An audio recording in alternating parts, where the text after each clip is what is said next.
ছোট্টবেলায় morning বক্তব্যে পড়েছি, আমানতু বিল্লাহি ওয়া মালাইকাতিহি ওয়া কুতুবিহি ওয়া রুসুলিহি ওয়াল ইয়াউমিল আখির ওয়াল কদরি খাইরিহি ওয়া শাররিহি মিনাল্লাহি তাআলা ওয়াল বা'সি বা'দাল মাউত। মৃত্যু তো সবাই মানে, আমরা মৃত্যুর পরের জগৎকেও মানি, আমরা মুমিন। মৃত্যু আমাদের হবেই এবং পরপারে আমাকে আল্লাহর সামনে উপস্থিত হতেই হবে। যেহেতু মৃত্যু আমাদের হবে, পরপারে আল্লাহর দরবারে উঠতেই হবে, এই জন্য আল্লাহ পাকের এই ফরমান আমাদেরকে খুব মনে রাখা দরকার। আল্লাহ পাক বলেন, ইয়া আইয়ুহাল্লাযীনা আমানু, হে ঈমানদারেরা।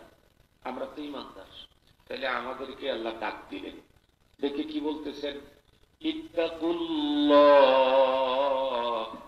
আল্লাহকে ভয় করো।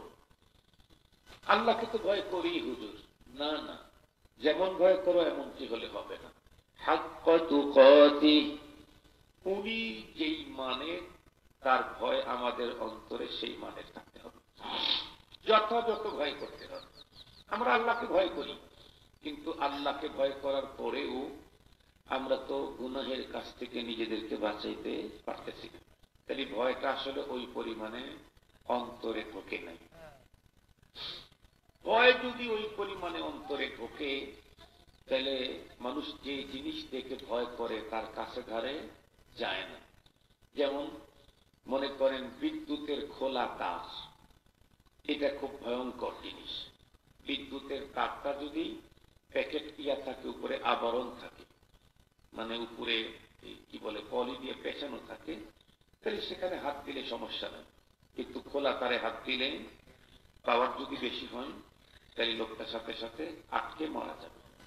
এই কারণে সরকারি দলের নেতারাও বিদ্যুতের খালি তারে হাত দেয়, মন্ত্রীরাও দেয় না, এমপিও দেয় না, পীর সাহেবও দেয় না, বক্তাও দেয় না, গ্রামের লোকও দেয় না, শহরের লোকও দেয় না। কেন? ভয়, ধরলেই মরে যাবে। তাই বিদ্যুতের খোলা তারের প্রতি যতটুকুন ভয় আছে, রবের হুকুমের প্রতি ততটুকুন ভয়ও আমাদের অন্তরে আজ ঢোকে নেই। কথা বলেন? যদি রবের হুকুমের প্রতি বিদ্যুতের খোলা তারের মতো ভয় অন্তরে ঢুকত, তাহলে পৃথিবীতে কেউ কার উপরে জুলুম করতে যেত না, কেউ কাউকে খুন করত না, কেউ কাউকে গুম করত না, কেউ কারো বাড়ির জায়গা জোর করে দখল করত না, কেউ কারো মনে আঘাত দিত না, কেউ কারো উপরে টর্চারিং করত না, কেউ কারো সম্মান সম্পদ নষ্ট করত না। প্রত্যেকেই ভয়ে সেখান থেকে সরে আসত। তাহলে মূলত আমাদের অন্তরে আল্লাহর ভয় আছে, কিন্তু যতটুকুন আছে এতটুকুন দিয়ে হবে না। আল্লাহ বলেন, ইত্তাকুল্লাহা হাক্কা তুকাতিহ, আমাকে যেমন ভয় করা দরকার তেমন ভয় করো। আমি আপনাদেরকে একটা ছোট্ট মিসাল দিলে খুব ভালো বুঝবেন। যে মানুষ যে জিনিসটা যত বড় হয়, তার প্রতি মানুষের ভয় তত বেশি হয়। যেমন আমাদের দেশের সরকারের প্রশাসনিক ডিপার্টমেন্টে যারা আছে তাদের কথা বলি, একেবারে সবচাইতে নিম্নমানের হলো গ্রাম পুলিশ। এটাও কিন্তু প্রশাসনিক কাজ করে সরকার, কিন্তু গ্রাম পুলিশকে দেখে কেউ কোনোদিন ভয় পায় না। বরং গ্রাম পুলিশ যদি কখনো রাইফেল টাইফেল নিয়ে জার্সি টার্সি পড়ে যখন ড্রেস করে যখন যায়, তার বন্ধুরা কখনো রাইফেলের বাট ধরে ঝাঁকুনি দিয়ে বলে, এই পুলিশ কই যাও, বলে না, বলে না, মস্কারি করে না, করে না। কেন? কারণ জানে এই সরকারের প্রশাসনিক লোক বসে, কিন্তু এর কোনো পাওয়ার নাই। এই জন্য তার রাইফেলের বাট ধরে ঝাঁকুনি দেয়। জানে যে তার ঘাড়ে যে রাইফেল দেওয়া হয়েছে, রাইফেল তো ফায়ার করার অনুমতি নাই, রাইফেলটাও সচল না অচল ও জানে, আর বস জানে যে এর ভিতরে আসলে কার্যকরী ক্ষমতা আছে নাকি লাঠির চাইতে আরো নিম্ন মানে। লাঠি দিয়ে তো যত মারা যায়, রাইফেল তো মারাও যায় না। কিন্তু এর চাইতে একটু বেশি পাওয়া পুলিশের। পুলিশের রাইফেলের বাট ধরে কাউকে ঝাঁকুনি দিতে দেখেছেন? কেন? এদের অনুমতি আছে গুলি করার। ওদের হাতে যে অস্ত্র আছে এটা সচল। এদেশের বহু মানুষ তারা গুলি করে মেরেছে, এ কারণে পুলিশের প্রতি ভয়টা বেশি। পুলিশের চাইতে র্যাবের পাওয়া আরো বেশি। র্যাবকে দেখলে ভালো মানুষ যদি অন্তর নাও কাঁপে, সন্ত্রাসীদের অন্তরে পানি থাকে না। র্যাব দেখলেই সন্ত্রাসীদের অন্তরে পানি থাকে না। র্যাবের চাইতে আর্মি আরো ভয়ঙ্কর, আরো শক্তিশালী। র্যাবটাও নেতাদের বন্টন ধরে, আর্মি কখনো, কথা বলেন না কেন, আর্মি কোনো অঞ্চলে এসে যখন কাজ করে, কেউ যদি বলে আমি অমকের ছেলে, তাহলে তার জরিমানা হলো সকালবেলায় ঠান্ডা কস্তুরিওয়ালা কিসের পুকুরের ভিতরে 3টা গোসল করায় দেয়। বাপ নেতা সেই ভাব দেখালি, নেতাকে আমরা চিনি না, আমরা চিনি আইন, এই জন্য গোসল কর। যার কারণে আর্মি যখন এলাকায় বের হয় তখন বখাটে ছেলে পেলেরা আস্তে করে আব্দুল কাদের জিলানীর ভেষ ধরা শুরু করে, আর 2 নাম্বারই করেন, আর 3 নাম্বারই করেন, আর গন্ডগোল করেন, আর মস্তানি করে না। কেন? এটা বাবার পরিচয় দিয়ে কাজ হয় না। এমপির ছেলে এটা র্যাব মানতে পারে, কিন্তু আর্মি এমপির ছেলে না মন্ত্রীর ছেলে এগুলি দেখার টাইম নেই। তাহলে যে যত বড় তাকে দেখে মানুষ তত বেশি ভয় পায়। তাম পৃথিবীর সব বড়কে এক জায়গায় করলে কি আমার আল্লাহ সমান হবে? আল্লাহ সূরাতুল ইখলাসে ওপেন ঘোষণা করেছেন, কুল হুয়াল্লাহু আহাদ আল্লাহুস সামাদ লাম ইয়ালিদ ওয়া লাম ইউলাদ ওয়া লাম ইয়াকুল লাহু কুফুয়ান আহাদ। আল্লাহ বলেন তাম বললে অন্য হয়ে তন্ন তন্ন করে খুঁজে ওয়ান পিস তো বের করতে পারবা না যে রবের সমকক্ষ হয়। তাম দুনিয়া মিললেও রবের সমান হতে পারে না। কেন? রব হলেন স্রষ্টা, দুনিয়ার যা কিছু দেখি না দেখি সবগুলি হলো সৃষ্টি।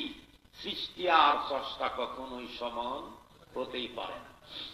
সৃষ্টিকে দেখলেই যদি এত ভয়, তাহলে স্রষ্টার ভয়টা অন্তরে কি পরিমাণ থাকা দরকার?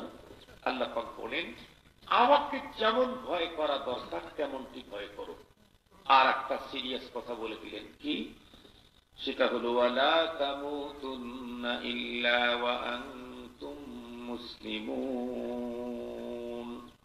খবরদার কমপ্লিট মুসলমান না হয়ে মৃত্যুর পথে যাত্রা করো না, কবরের বাসিন্দা হইও না। কেন? একজন কবি বড় চমৎকার বলেছেন, আয়া সাহিবাদ যামবি লা তাকনাতু ফাইন্নাল ইলাহা রাউফুন রাউফ ওয়া লা তারহালান্না বিলা উদ্দাতিন ফাইন্নাত তারিকা মাকরুফুন মাকরুফ। আমি 2টা লাইন পড়েছি, প্রথম লাইনের তর্জমা করব না, সময় বেশি লেগে যাবে, পরেরটা আমার টার্গেট। কবি বলেন এই পৃথিবীর মানুষ, তোমরা কবরের পথে যাত্রা করছো, পুঁজি ছাড়া এই পথে আগাইও না, পুঁজি ছাড়া এই পথে আগাইও। কেন? এই পথ বড় বিয়ারি, বড় ভয়ঙ্কর, এই পথ বড় ভয়ঙ্কর, বড় বিয়ারি। মুহতারাম হাজিরিন, পৃথিবীর যেই মানুষগুলি পুঁজি নিয়ে কবরের পথে যাত্রা করে, মৃত্যুর সময় থেকে তাদের আনন্দ। এ কারণে অনেক মানুষকে দেখবেন মৃত্যুর সময় যে একটা হাসি দিয়েছে, এ হাসিতেই তার জান কবজ হয়ে গেছে। ওনাকে গোসল করাইতেছে, মানুষ তার লাশটা কবরে নিয়ে যাচ্ছে, কিন্তু ওনার মুখের ভিতরে এখন হাসির ছাপটা রয়ে গেছে। আমি আমার নিজ ফ্যামিলির একজন সদস্যকে এরকম পেয়েছি। উনি ইন্তেকাল করেছিলেন বগুড়াতে, আমি তখন ঢাকায় ছিলাম প্রোগ্রামে। পরে আমি এসে দেখি গোসল করানো হয়ে গেছে, আমাকে দেখাইল। আমি দেখতেছি উনি হাসলে ওনার সামনের 2টা দাঁতের কিছু অংশ বের হইত। সবাই কান্না করতেছে, কিন্তু উনি হাসি দিয়েছে। তার মানে পৃথিবী থেকে যদি পুঁজি নিয়ে কবরের পথের যাত্রা করা যায়, তাহলে মৃত্যুর সময় থেকেই হাসি আর আনন্দ শুরু হয়। তো দুনিয়া থেকে কি পুঁজি নিয়ে যেতে হবে? আমি দুনিয়া থেকে কি পুঁজি নিব? কি 1000 বস্তা চাউল ছেলেদেরকে বলে যাব? না, চাউল ডাউল দেওয়ার তো সিস্টেম নাই। কি কয়েক হাজার বিঘা জমি নেই, তো কি নিতে হবে? কোরআনে হাকিম আল্লাহ তাআলা বলেন, ইন্নাল্লাযীনা আমানু ওয়া আমিলুস সালিহাত কানাত লাহুম জান্নাতুল ফিরদাউসি নুজুলা। আল্লাহ বলেন, যে মানুষগুলি পৃথিবী থেকে মাত্র 2টা পুঁজি নিয়ে কবরের পথে যাত্রা করবেন, এরা মৃত্যুবরণ করার পরেই আমি তাদেরকে মেহমানদারি করাবো জান্নাতুল ফিরদাউস। বিয়ে বাড়ি দেখেন না, বর আসবে হলো 3টায়, কিন্তু বরের জন্য আয়োজন কমপ্লিট হয়ে গেছে 10টায়। কত রঙের পানীয় খাবে, শরবত খাবে, কত আইটেমের আরো খাবার খাবে, মিষ্টি কত আইটেমের। এরপরে বর বসবে কোথায়, এই চেয়ার টেবিল চতুর্দিকে সাজানো গোছানো সব কমপ্লিট। বর আসার পরে না কয়েক ঘন্টা আগে আগে। পৃথিবীতে বর আসার আগেই যেমন তার বসার জায়গা সবকিছু কমপ্লিট করা হয়, রব্বুল আলামিন ইমানদার আর আমলওয়ালা মানুষ পরপারে যাওয়ার আগেই তার জন্য আপ্যায়নের ব্যবস্থা কমপ্লিট করে রেখে দেয়। শুধু মরতেই দেরি, শুধু মরতেই দেরি। মরার পরে আল্লাহ পাক আমাদেরকে নিয়ে মেহমানদারি করাবেন কোথায়? জান্নাতুল ফিরদাউস, সবচেয়ে নামি দামি জান্নাত। যেই জান্নাতের তলদেশ দিয়ে 4 প্রকারের নহর থাকবে। আপনারা অ্যাসেম্বলি দেখেছেন, আপনারা সংসদ ভবন দেখেছেন, কেউ কেউ তো দেখেছেন, কেউ দেখেন নাই। বাংলাদেশের সংসদ ভবনের চতুর্দিকে পানি আছে, চতুর্দিকে পানি। এই পানিগুলি কখনো কখনো শুকায় ফেলে, আবার দেয়। চতুর্দিকে পানি, মাঝখানে সংসদ ভবন, অত্যন্ত চমৎকার, অবস্থান করতে বড় মজা লাগে। সংসদ ভবনের তো চতুর্দিকে পানি, আর রব্বে কারীম কি বলেছেন? তাজরি মিন তাহতিহাল আনহার। জান্নাতীদেরকে যে জান্নাত আমি দেব, বাগান বাড়ি, এই বাড়ির তলদেশ দিয়ে 4 প্রকারের নহর প্রবাহমান থাকবে। একটু নহর থাকবে পানির নহর। তাহলে কেমন পানি? আমাদের দেশে যে প্যাকেট পানি এরকম না, না, প্যাকেট পানির উপরে তো এক্সপায়ার ডেট দেওয়া থাকে। যতই প্যাকেট হোক, ডেট পার হয়ে গেলে ওই পানি আর স্বাস্থ্যসম্মত থাকে না। রব্বে কারীম কোরআনে স্পষ্ট বলেই দিয়েছেন, তোমাদের বাগান বাড়ির নিচে যে পানি চলমান থাকবে, স্রোতধারা বইতে থাকবে, এটা এমন পানি জিন্দেগিতে কোনোদিন তার ডেট এক্সপায়ার হবে না। এরপরে দুধের নহর থাকবে, দুধ, পানি মিশানো দুধ না পিওর? আরে ভাই, দুধের নহর থাকবে, চলমান স্রোতধারা থাকবে, এখানে পানি মিশানোর কি প্রয়োজন? আরো কি থাকবে? অরিজিনাল মধুর নহর থাকবে, চলতেই থাকবে মধু, জীবনেও ফুরাবে না। আরো কি থাকবে? পৃথিবীর অনেক মানুষ যারা আজকে তার খুব পাগল, সেটা হলো শরাব, মদ, শরাব। দুনিয়াতে তো নিষিদ্ধ, পরপারে আল্লাহ পাক সুস্বাদু এবং হালাল যেটা, এই ওই সময়ের জন্য ওই রকম সুস্বাদু মদের নহরই দিয়ে দিবে। কয় গ্লাস খেতে ইচ্ছে করে, কয় বোতল খাবি খা। মদের স্রোতধারার ভিতরে গোসল করলেও তোর অভাব পড়বে না। কিন্তু দুনিয়াতে খাইস না, দুনিয়াতে খাইলে পরপারে এগুলি পাবি না। মুহতারাম হাজিরিন, এ তো হলো মরণের পরে। যদি 2টা পুঁজি নিয়ে পৃথিবী থেকে যেতে পারি, তাহলে মৃত্যুর সময় যে কাণ্ডটা ঘটবে সেটা আল্লাহ পাক বলেন, ইন্নাল্লাযীনা ক্বালু রাব্বুনাল্লাহ সুম্মা ইসতাকামু তাতানাজ্জালু আলাইহিমুল মালাঈকা আল্লা তাখাফু ওয়া লা তাহজানু ওয়া আবশিরু বিল জান্নাতিল্লাতী কুনতুম তুআদুন নাহনু আউলিয়াউকুম ফিল হায়াতিদ দুনিয়া ওয়া ফিল আখিরাহ। আল্লাহু আকবার। 2টা পুঁজি সারা জীবন যদি অর্জন করতে পারি, মৃত্যুর সময় আমার জান কবজ করার জন্য যেই ফেরেশতাকে পাঠানো হবে, ওই ফেরেশতা এসে আমার সাথে রসিকতা শুরু করবে। সুবহানাল্লাহ বললেন না?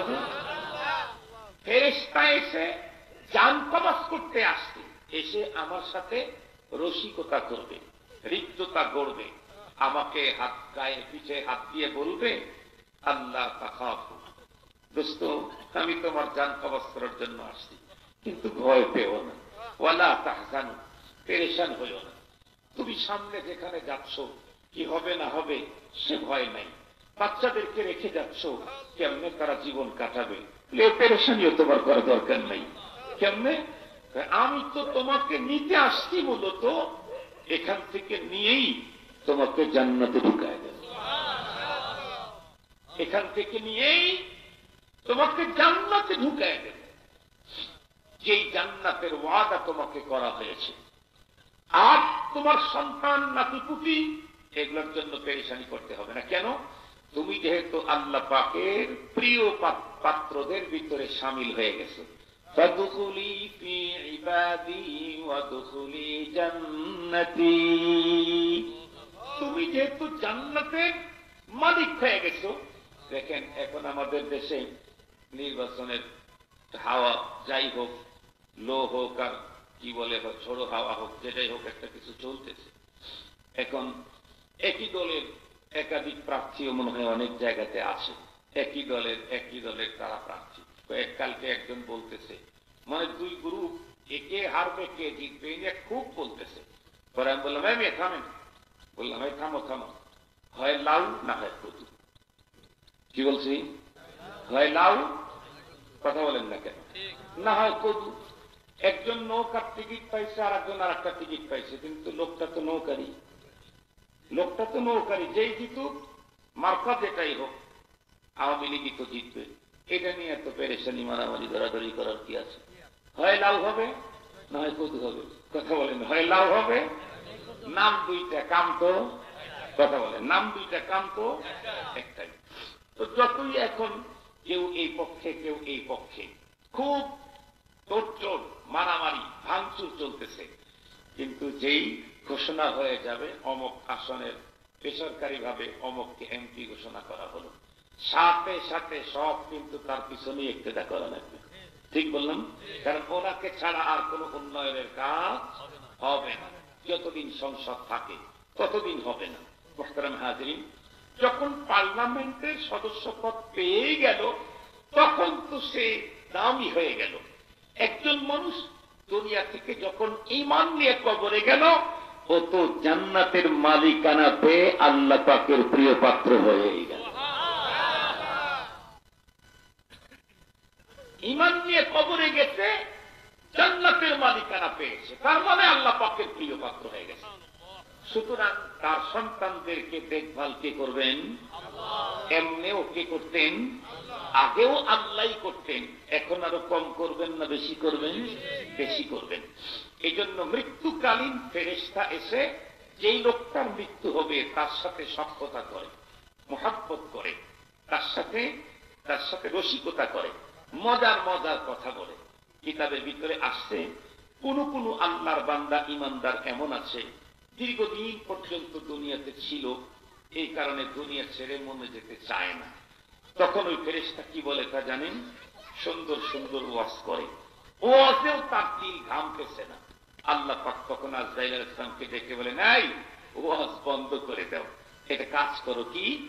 তুমি যেই জান্নাতের ওয়াজ করতেছো এই জান্নাতটাই ওর চোখের সামনে দেখায় দাও, তাহলে তো আর ওয়াজ করা লাগে না।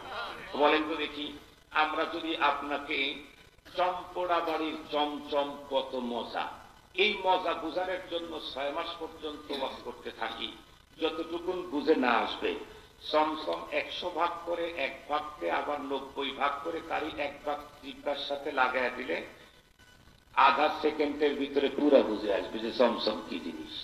ঠিক বললাম? ঠিক বললাম?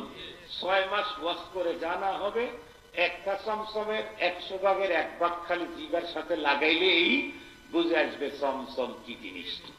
মুহতারাম হাজিরিন, আজরাইল আলাইহিস সালাম মৃত্যুর সময় ইমানদারদেরকে ওয়াজ করতেছে, কিন্তু ইমানদারের দিল গামতেছে না, পরপারে যেতে চাচ্ছে না। আল্লাহ পাক তখন বলেন, এই ওয়াজ বন্ধ করে খালি একটু দেখায় দাও, সুবহানাল্লাহ। তখন ওয়াজ আজরাইল আলাইহিস সালাম ওয়াজ বন্ধ করেন, বন্ধ করে এই মৃত্যু ব্যক্তি মৃত্যু যে যাবে এই ব্যক্তি আর তার জান্নাতের মধ্যে সব পর্দা দূর করে তার চোখের সামনে জান্নাত দেখায় বলেন, এই যে আপনার ঠিকানা, এইটা আপনার ঠিকানা, এটা আপনার বাড়ি, এটা আপনার অ্যাসেট, এটা আপনার সম্পদ। ওইটা দেখার পরে মানুষ কাঁদবে না হাসবে? হায় হায়, এইটা এটা আমার। এই কথা বলতেই এই লোকের দিল আজরাইল আলাইহিস সালাম টেনে নেওয়ার আগেই ওই দিকে যেতে লেগে যায়। তখন আল্লাহ আজরাইল আলাইহিস সালাম আস্তে করে পিছন দিক থেকে ধাক্কা দিয়ে বের করে নিয়ে যায়। এই আল্লাহর বান্দার জান কবজে কোনো কষ্টই হয় না, ও একাই বের হয়ে যাচ্ছে।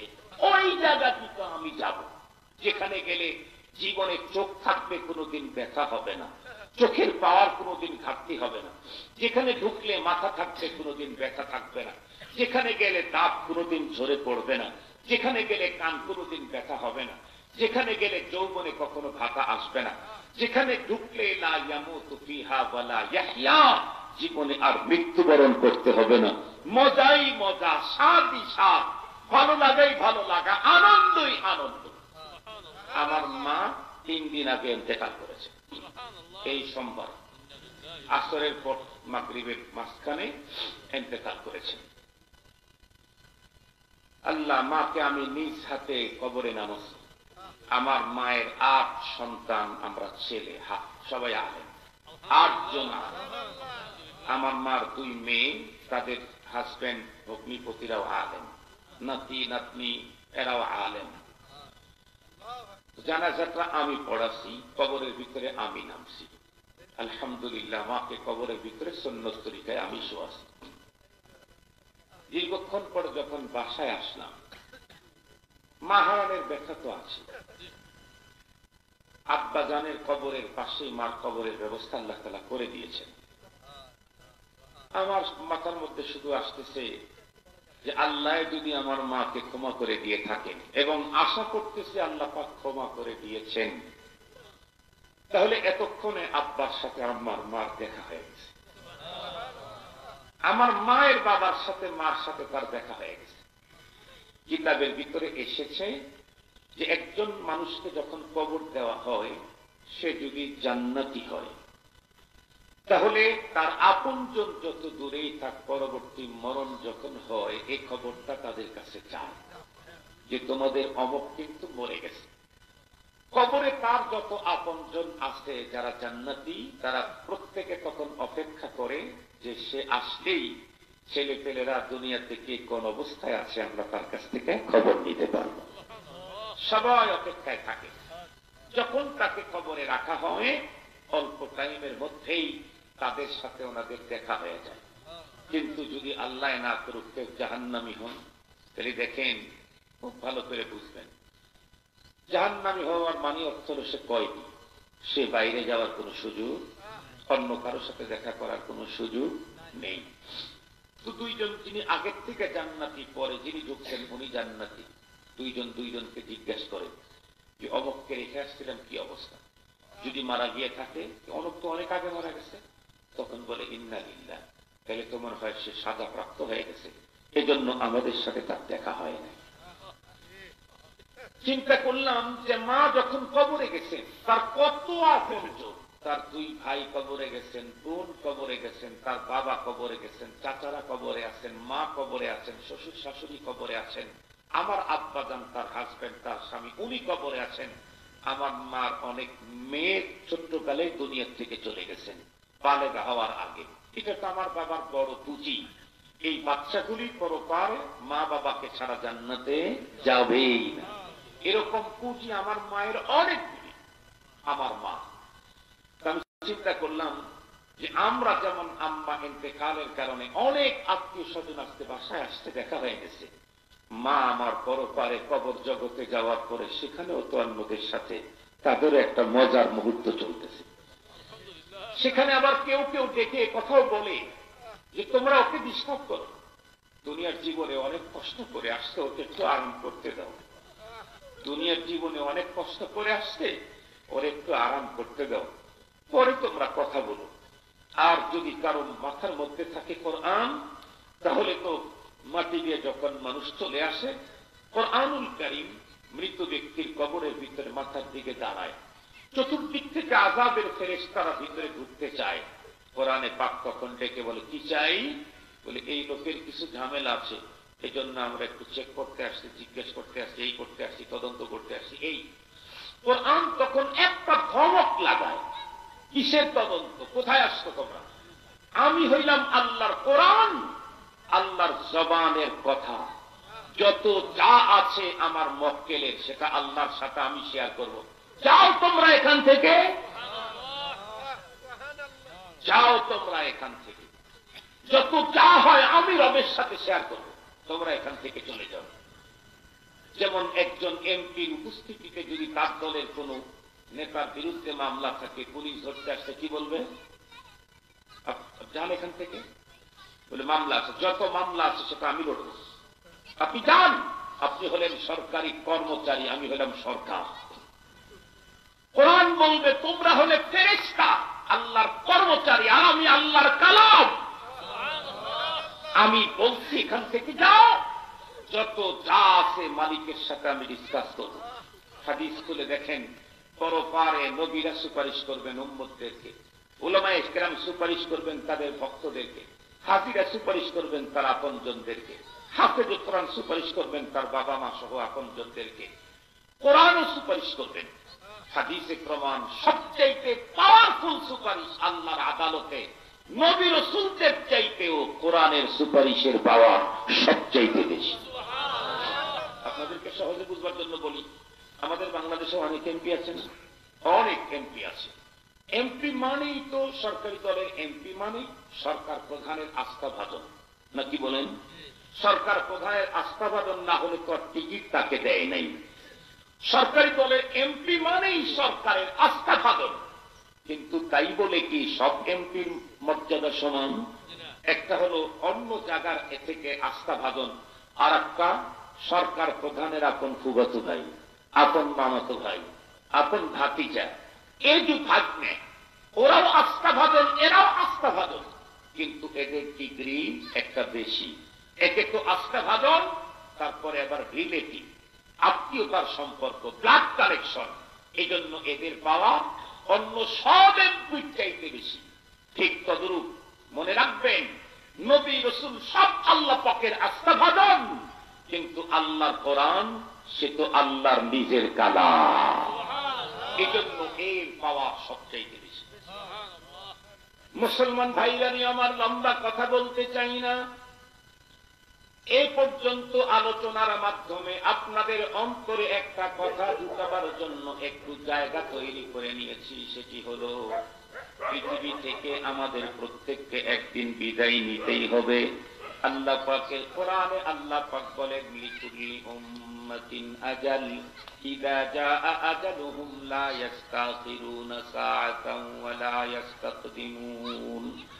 मौत जिस दिन आ गई दुनिया की हालत क्या हुई, रूह तन से उड़ गई मुर्दा की हालत क्या हुई। जब मलाकुल मौत आवेगे तुम्हारे सामने, फिर तुम्हें फुर्सत न मिलेगी लब हिलाने के लिए। बाप भाई माँ बहन फर्जंद जन और यारेगार, आशिको माशूक नौकर बंदाए खिदमत गुजार, काम आने का नहीं, काम आने का नहीं, हर एक जुदा हो जाएगा, बल्कि एक एक उज़्व दुश्मन गम का हो जाएगा। हुस्न तेरा चंद रोजा फिर फना हो जाएगा, जिस पे तेरा नाज है वो खाक में मिल जाएगा। পৃথিবী ছেড়ে আমাকে যেতেই হবে, কবে জানা নাই, যেতে হবে নিশ্চিত, জানা নাই কবে যেতে হবে নিশ্চিত। আল্লাহ পাক আমাদেরকে ইনফরমেশন করলেন, খবরদার কমপ্লিট মুসলমান না হয়ে কেউ কবরের পথে যাত্রা করো না, কারণ এই পথ বড় সঙ্গীন, বড় ভয়াবহ, বড় টিয়ারিং। পৃথিবী থেকে যদি দুইটা পুঁজি নিয়ে যেতে পারি, তাহলে মৃত্যুর সময় থেকে আনন্দ বাড়তেই থাকবে, বাড়তেই থাকবে। জীবনেও কোনোদিন আর দুঃখ আমাকে কাজ করতে পারবে না। আর যদি এই দুই পুঁজি কারো না থাকে, দুঃখ যে শুরু হবে, জীবনে কোনোদিন আর সুখ তাকে আসবেই না।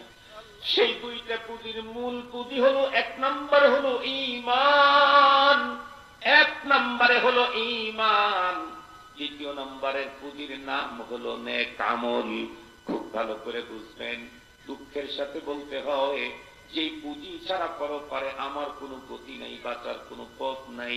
সেই দুই পুঁজি নিজের ভিতরে আনার জন্য ফিকির নাই। সন্তান ফ্যামিলির ভিতরে দুই পুঁজি বন্ধুরা আমার দেওয়ার ফিকির নাই। বরং বর্তমান পৃথিবীতে প্রতিটি বাবা মা ফিকির করে কি করে আমার সন্তানকে স্ট্যাবলিশ করা যায়। তার মানে টাকা পয়সা, গাড়ি বাড়ি, নারী, বিল্ডিং, চেয়ার পাওয়ার, এগুলির জন্য ব্যস্ত। অথচ মনে রাখবেন, এগুলি যদি জমতে জমতে জমতে জমতে যদি পৃথিবীর বড় সবচাইতে ধনী বিল গেটস পরিমাণ যদি কারো সম্পদ হয়, মরণের সময় যদি ওই দুই পুঁজি না থাকে, এই সম্পদ পরপারে 4 পয়সার ফায়দা দিবে না। এই জন্য মুসলমান সর্বপ্রথম যেই পুঁজিটা আমার দরকার, আমার ফ্যামিলির প্রত্যেকটি সদস্যের জন্য দরকার, সেটা হলো ঈমান।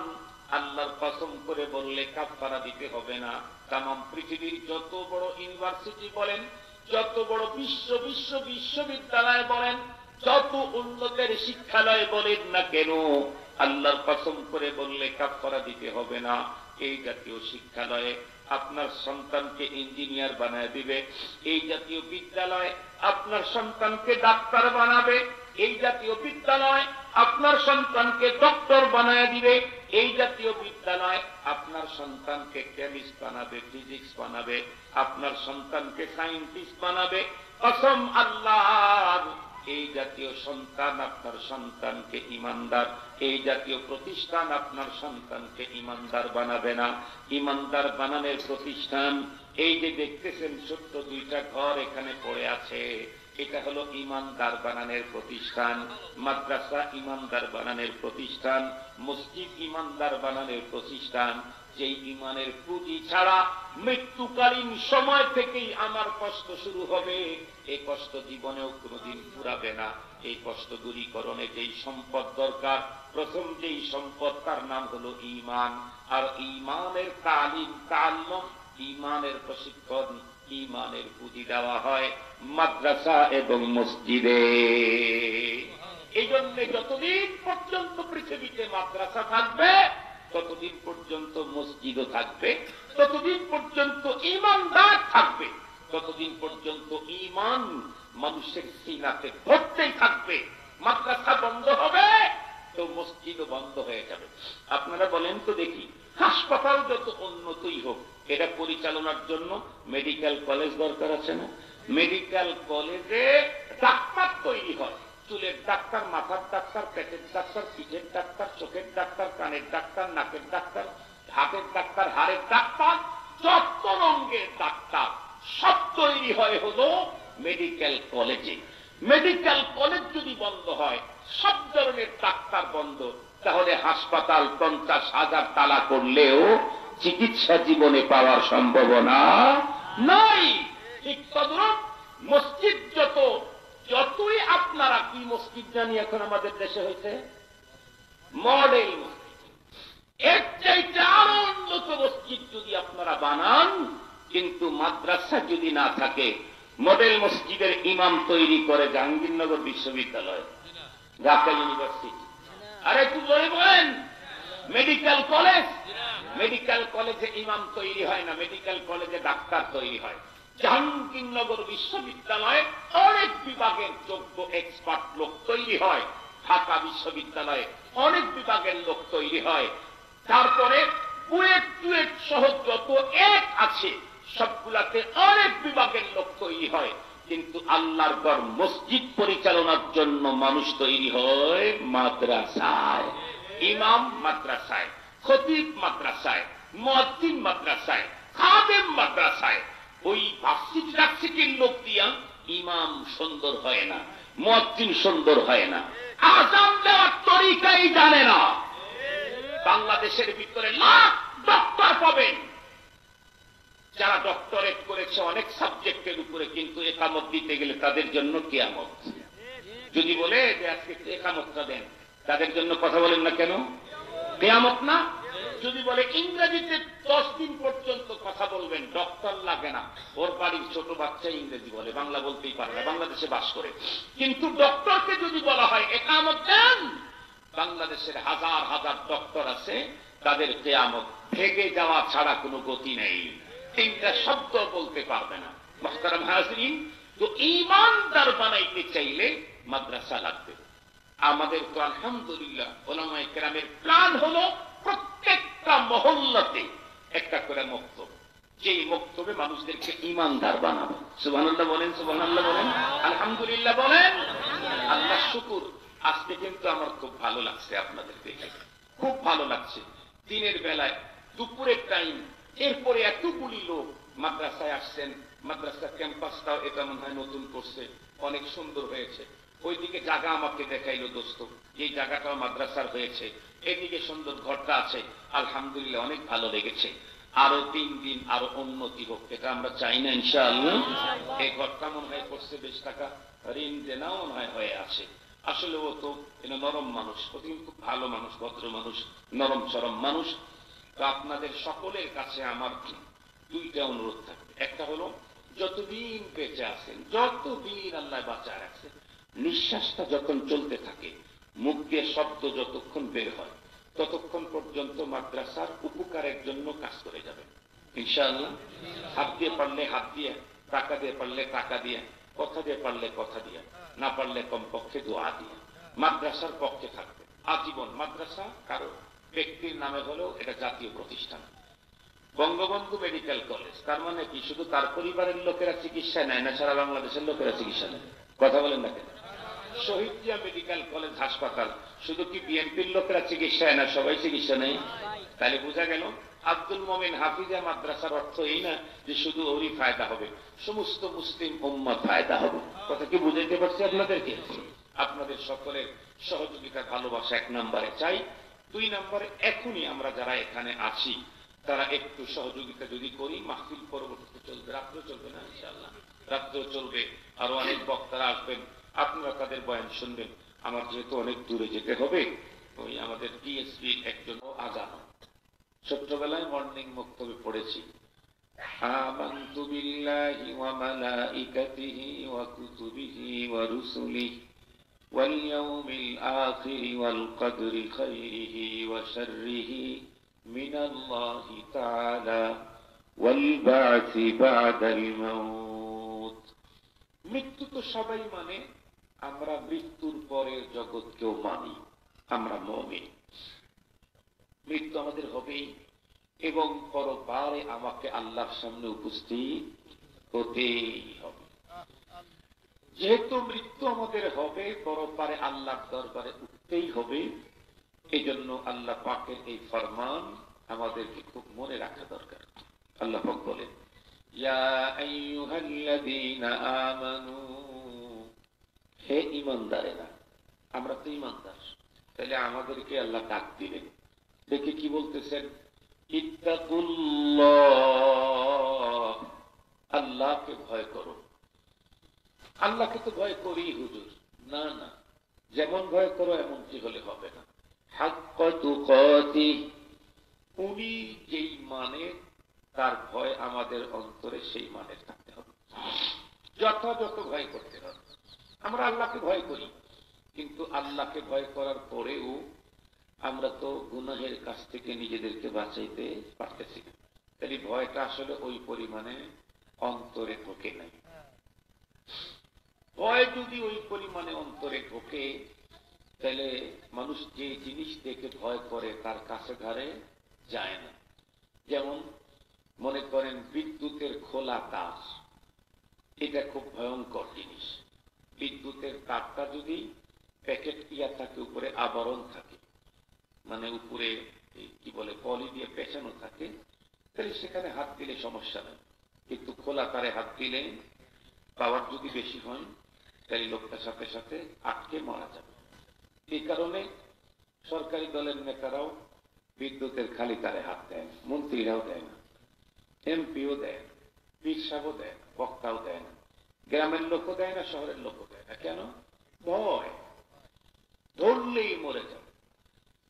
তাই বিদ্যুতের খোলা তারের প্রতি যতটুকুন ভয় আছে, রবের হুকুমের প্রতি ততটুকুন ভয়ও আমাদের অন্তরে আজও ঢোকে নেই।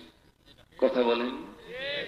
যদি রবের হুকুমের প্রতি বিদ্যুতের খোলা তারের মতো ভয় অন্তরে ঢুকত, তাহলে পৃথিবীতে কেউ কারোর উপরে জুলুম করতে যেত না, কেউ কাউকে খুন করত না, কেউ কাউকে গুম করত না, কেউ কারো বাড়ির জায়গা জোর করে দখল করত না, কেউ কারো মনে আঘাত দিত না, কেউ কারো উপরে টর্চারিং করত না, কেউ কারো সম্মান সম্পদ নষ্ট করত না। প্রত্যেকেই ভয়ে সেখান থেকে সরে আসত। তাহলে মূলত আমাদের অন্তরে আল্লাহর ভয় আছে, কিন্তু যতটুকুন আছে এতটুকুন দিয়ে হবে না। আল্লাহ বলেন, ইত্তাকুল্লাহা হাক্কা তুকাতিহ, আমাকে যেমন ভয় করা দরকার তেমন ভয় করো। আমি আপনাদেরকে একটা ছোট্ট মিসাল দিলে খুব ভালো বুঝবেন। যে মানুষ যে জিনিসটা যত বড় হয় তার প্রতি মানুষের ভয় তত বেশি হয়। যেমন আমাদের দেশের সরকারের প্রশাসনিক ডিপার্টমেন্টে যারা আছে তাদের কথা বলি, একেবারে সবচাইতে নিম্নমানের হলো গ্রাম পুলিশ। এটাও কিন্তু প্রশাসনিক কাজ করে সরকার, কিন্তু গ্রাম পুলিশকে দেখে কেউ কোনোদিন ভয় পায় না। বরং গ্রাম পুলিশ যদি কখনো রাইফেল টাইফেল নিয়ে জার্সি টার্সি পড়ে যখন ড্রেস করে যখন যায়, তার বন্ধুরা কখনো রাইফেলের বাট ধরে ঝাঁকুনি দিয়ে বলে, এই পুলিশ কই যাও? বলে না, বলে না? মস্কারি করে না, করে না? কেন? কারণ জানে এই সরকারের প্রশাসনিক লোক বসে, কিন্তু এর কোনো পাওয়ার নাই। এই জন্য তার রাইফেলের বাট ধরে ঝাঁকুনি দেয়। জানে যে তার ঘাড়ে যে রাইফেল দেওয়া হয়েছে, রাইফেল তো ফায়ার করার অনুমতি নাই, রাইফেলটাও সচল না অচল ও জানে, আর বস জানে যে এর ভিতরে আসলে কার্যকরী ক্ষমতা আছে নাকি লাঠির চাইতে আরো নিম্নমানের। লাঠি দিয়ে তো যত মারা যায়, রাইফেল তো মারাও যায় না। কিন্তু এর চাইতে একটু বেশি পাওয়া পুলিশের। পুলিশের রাইফেলের বাট ধরে কাউকে ঝাঁকুনি দিতে দেখেছেন? কেন? এদের অনুমতি আছে গুলি করার, ওদের হাতে যে অস্ত্র আছে এটা সচল।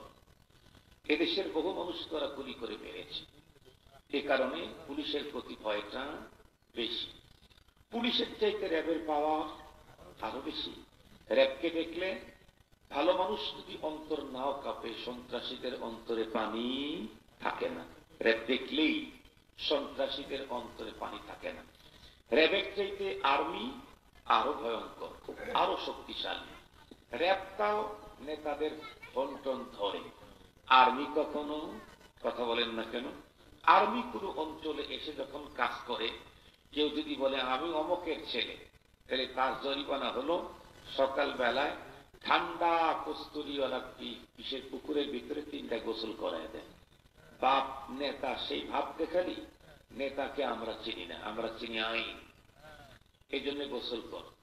যার কারণে আর্মি যখন এলাকায় বের হয়, তখন বখাটে ছেলে পেলেরা আস্তে করে আব্দুল কাদের জিলানির ভেষ ধরা শুরু করে।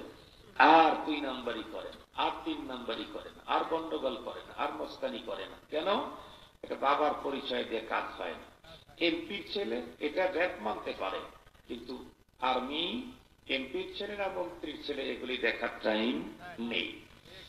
তাহলে যে যত বড় তাকে দেখে মানুষ তত বেশি ভয় পায়। তাম পৃথিবীর সব বড়কে এক জায়গায় করলে কি আমার আল্লাহ সমান হবে? আল্লাহ সূরাতুল ইখলাসে